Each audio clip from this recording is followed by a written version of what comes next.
Charlie Vann here at Mayhem Fest 2010, Dallas, Texas. Here with Big Jay Oakerson, comedian. How you liking the fest? It's hot as hell. It's very hot today, but still, everyone's out in full flux, and it's already pretty packed before the main stage, which is a good sign. And this is it. It's winding down. This is our second to last show, so everyone's anxious and excited, and looking forward to bringing to these next two shows. I know it's hard as hell, probably. Now, while the bands are rocking out, you're making people rock with laughter. Hopefully. So who were some of your influences as a comedian, and who did you look up to in the rock?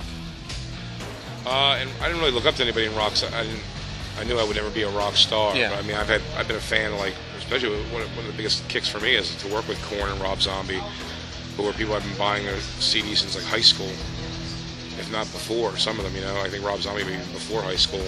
My influences as like a comedian, I never really had any influence. I was a fan of all comedy, like growing up.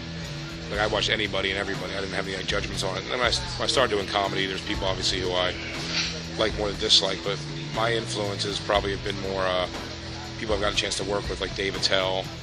Took me on the road with him for years, and Patrice O'Neill are two guys mainly who like really have inspired what it is that I do. It's more fun being on a metal tour, doing stand-up, than going in improv clubs. Not that those aren't fun, but you get to hang out with the bands and stuff like that. I mean, like the hangout of it and like the experience of it is much more fun. It's like all day long. I'm hanging out with people who I really respect and artistically, and just get to pick their heads and just party with them at night. But no, this is like a commercial for my comedy. My comedy's in a comedy club, sitting down on a stool in front of 200 plus people, 300 people, and I doing my thing like that. So the comedy is a lot more fun in the atmosphere of a comedy club, but the overall experience of this is way fun. Now, talk about American Storyteller.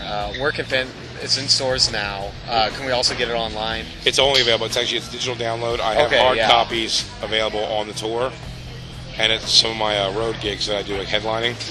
But it's available on iTunes and Amazon.com. And it's an hour long, straight through set, no edits, no edited and laughter. If the situation's uncomfortable, it stays uncomfortable, and I was happy about that. That was one of my big things about doing it. Well, Big J, thank you for taking your time.